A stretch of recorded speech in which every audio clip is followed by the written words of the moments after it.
Listen, if you will indulge me, to this litany. From the lengthy detention of thousands of Muslims in the United States, none of whom were ever charged with terrorist-related crimes, to the secret sneak and peek searches and unprecedented use of national security letters, which come without any court approval, to the warrantless NSA spying on Americans and the infiltration and surveillance of anti-war groups, from the use of torture and cruel and inhumane treatment of prisoners at Abu Ghraib, Guantanamo Bay, and secret CIA prisons around the world, and the rendition of others to countries our own State Department used to condemn for torture, from the systematic denial of visas to international scholars on ideological grounds, and the sweeping over-classification of documents to conceal suspicious governmental activities. From the punishment of whistleblowers and the incarceration of journalists for protecting their sources, to the leaking, themselves leaking, classified information, and the outing of a CIA agent for partisan political advantage. From the sweeping use of material witness warrants to indefinitely hold persons not otherwise subject to detention, to the claims of Donald Rumsfeld and other high officials, to absolute immunity in court from responsibility for acts of torture and abuse committed against civilians in U.S. custody, to the lying of this country into a war that has destroyed the lives of thousands of Americans and hundreds of thousands of civilians. Ladies and gentlemen, we need to call it what it is. These are high crimes and misdemeanors.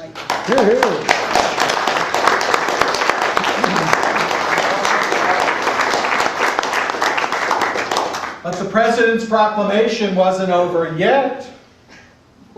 He took note that according to the American Bar Association Law Day this year, the theme of Law Day is liberty under law, separate branches, balanced powers. And that theme honors, quote, the wisdom of the separation of powers that the framers of our Constitution established for the federal government, because the delegates to the Constitutional Convention recognized, quote, the risks that accompany the concentration of power, and devised a system in which the federal government's authorities are divided among three independent branches.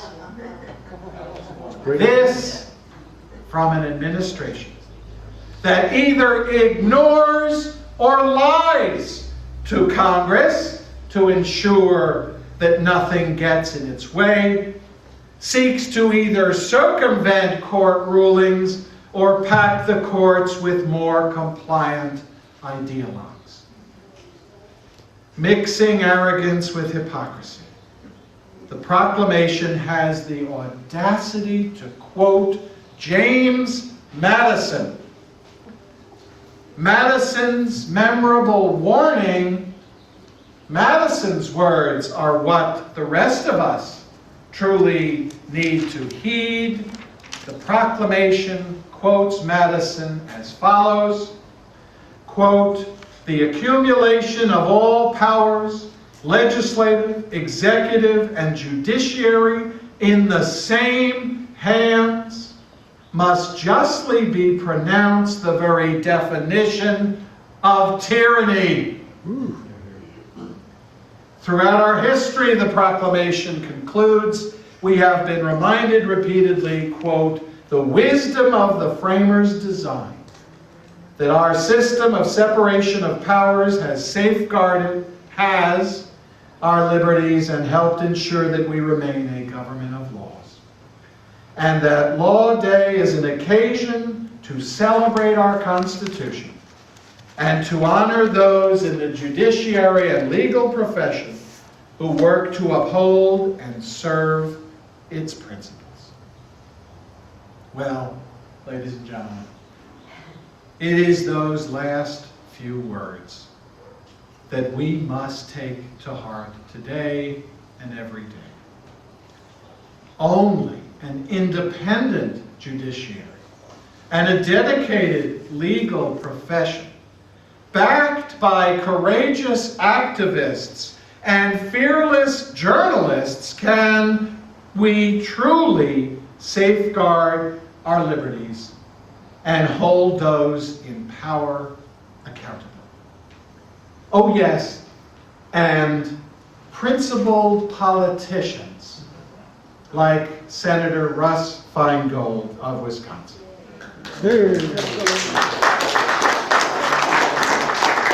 Politicians who will grow a spine, who will keep their oath to uphold and defend the Constitution.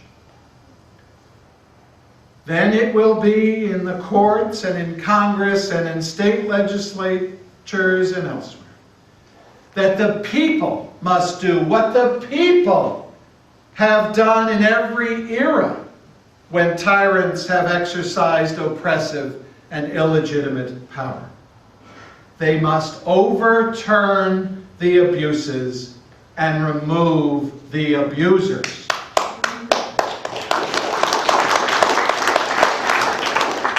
The proclamation ends by calling upon, quote, all the people of the United States to observe this day with appropriate ceremonies and activities.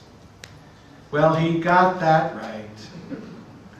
To celebrate the Constitution on May 1st in the name of immigrant rights, and every day in the name of all of our rights, I conclude by urging each one of you that it is the people who need to march, to protest, to boycott, to speak out, to rally, to organize, to vote, to join together as part of a new birth of freedom, liberty, and equality under the law. Thank you very much.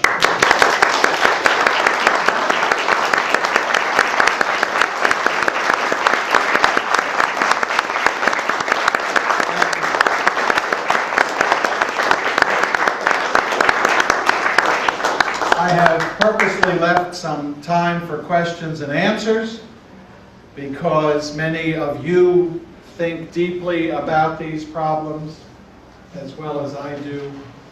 I know issues are on your mind and I want to try to address those as much as possible. I saw that hand first and then here.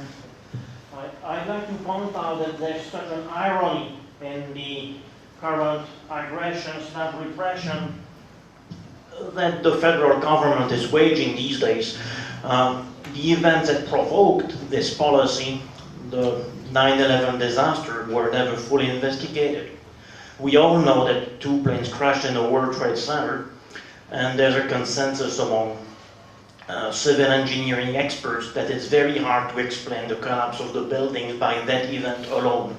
Something else must have been at work, and federal authorities have badly failed to figure what that was. Thank you. Building 7 came down by itself.